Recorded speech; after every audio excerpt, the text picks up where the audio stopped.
रामायण का जिक्र हो तो भगवान राम के अलावा रावण का नाम भी याद आता है। रावण लंका का राजा था और युद्ध में श्री राम ने उसका वध कर दिया था। लंकापति रावण महाज्ञानी पंडित था। रावण के अंदर सत्व, रज और तम तीनों ही गुण विद्यमान थे। उसमें तमोगुण सबसे अधिक और सत्वगुण सबसे कम था। वाल्मीकि रामायण के अनुसार रावण पुलस्त्य मुनि के पौत्र महर्षि विश्वा और राक्षसी कैकसी का पुत्र था। ऐसा माना जाता है कि इनका जन्म 3 श्राप के कारण हुआ था। एक श्राप शंकादि बाल ब्राह्मणों ने दिया था।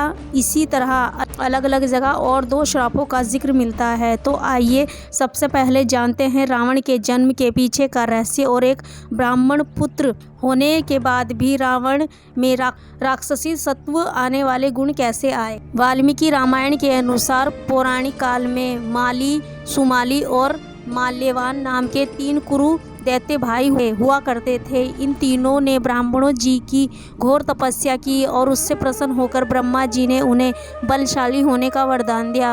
वरदान मिलते ही तीनों स्वर्गलोक, पृथ्वीलोक और पाताल लोक के देवताओं को सहित ऋषि मुनियों और मनुष्यों पर अत्याचार करने लगे। इस अत्याचार जब काफ़ी बढ़ गया तब ऋषि मुनि और देवगण भगवान विष्णु के पास गए और उनसे तीनों दैत्य भाइयों के अत्याचार का व्यथा सुनाई। इस पर भगवान विष्णु ने कहा, मैं इन तीनों दुष्टों राक्षसों को अवश्य विनाश करूंगा। उधर यह बात माली, सुमाली और माल्यवान ने सुन ली तो उन्होंने अपनी सेना को लेकर इंद्रलोक पर आक्रमण कर दिया।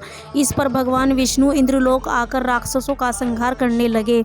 भगवान विष्णु रण में क्षेत्र में आने के कुछ क्षणों बाद ही सेनापति माली सहित बहुत से राक्षसों को मार गिराया और शेष लंका की ओर भाग गए। इसके बाद शेष बचे हुए राक्षस सुमाली के नेतृत्व में लंका को त्याग कर पाताल में जा बसे। बहुत दिनों तक सुमाली और माल्यवान अपने परिवार के साथ पाताल में ही छुपा रहा। एक दिन उसने सोचा कि राक्षसों के देवता से भय से यह कितने दिनों तक छुपकर रहना पड़ेगा। ऐसे में कौन सा उपाय किया जाए जिससे देवताओं पर विजय प्राप्त की जाए।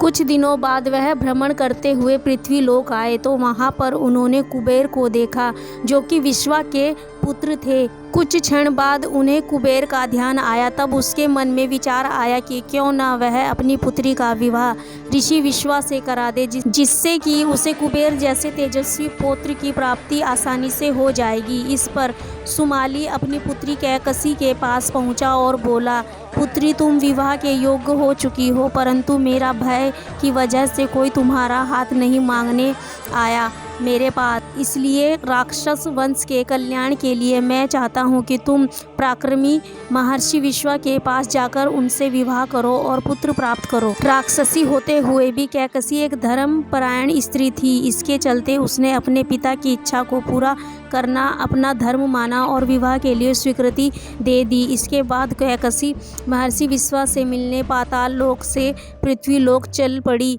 महर्षि विश्वा के आश्रम तक आते आते कैकसी को शाम हो चुकी थी। आश्रम पहुंचकर कैकसी ने सबसे पहले महर्षि के चरण वंदन किए और फिर मन में इच्छा बताई। इस पर महर्षि विश्वा ने कहा, भद्रे मैं तेरी अभिलाषा पूर्ण कर दूंगा, किंतु तुम कुबेला में मेरे पास आई हो, अतः मेरा पुत्र कुरु कर्म करने वाला होगा। उन राक्षसों की सूरत भी भयंकर होगी। महर्षि विश्वा के वचन सुन कैकसी उनको प्रणाम करती हुई बोली, आप जैसी ब्रह्मवादी तौर में ऐसे दुराचारी पुत्रों की उत्पत्ति नहीं होनी चाहिए, अतः आप मेरे ऊपर कृपा करें। तब महर्षि ने कैकसी से कहा, तुम्हारे तीसरे पुत्र मेरे की तरह धर्मपरायण होगा। महर्षि से विवाह के पश्चात कैकसी ने विभत्स राक्षस रूपी पुत्र को जन्म दिया जिसके 10 सिर थे। इसके शरीर का रंग काला और आकार पहाड़ के समान था। इसलिए महर्षि विश्वा ने कैकसी के सबसे बड़े पुत्र का नाम दशग्री रख दिया, जो बाद में रावण के नाम से